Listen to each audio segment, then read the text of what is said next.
A major event is going to shake the crypto world. It's called the halving, and it happens once roughly every 4 years. This will lower the number of new Bitcoin entering the market by half. But how does this work and what does it mean for prices? I'm Laila Maidan, and I cover all things investing and money.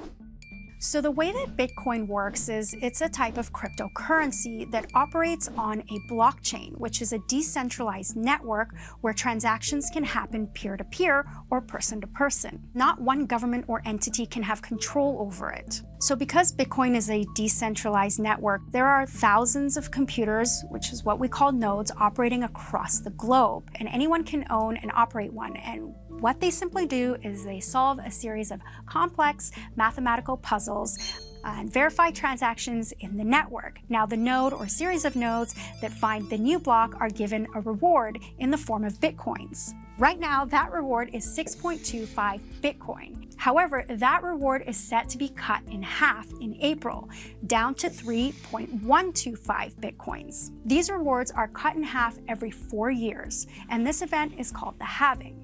The reason why they're cut in half every 4 years is, well, because we have a limited supply of Bitcoin. There will only ever be 21 million Bitcoin in circulation. Now, I know it sounds like we might be almost towards the end since we've already mined more than 19 million Bitcoin. However, the last Bitcoin is expected to be mined sometime around the year 2140. Previous halving events have impacted prices substantially. In 2017, we saw the price rally by over 1,000%. The same thing happened in 2021.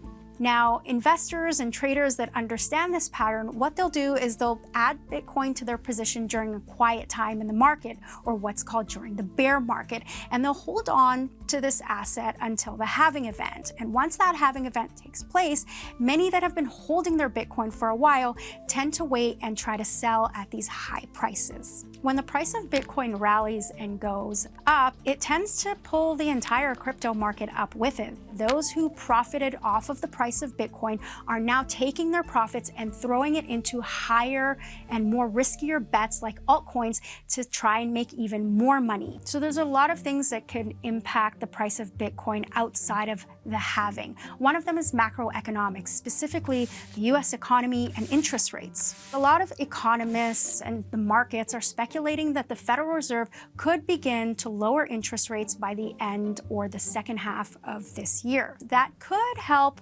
push the price of Bitcoin up. However, it's highly speculative. Earlier this year, in January, the SEC approved a series of Bitcoin ETFs. This has made the asset much more accessible because you don't have to be a crypto expert or a Bitcoin expert to know where to buy Bitcoin. So now it's more accessible. What does this mean? Well, there's more demand for it. Even though we have historical data about how Bitcoin's price could move based on certain events, past performance never guarantees future results. The cons of this asset is, well, it's highly volatile in price. And because of that volatility, it makes it very difficult for it to be a medium of exchange, for example, to be used as money.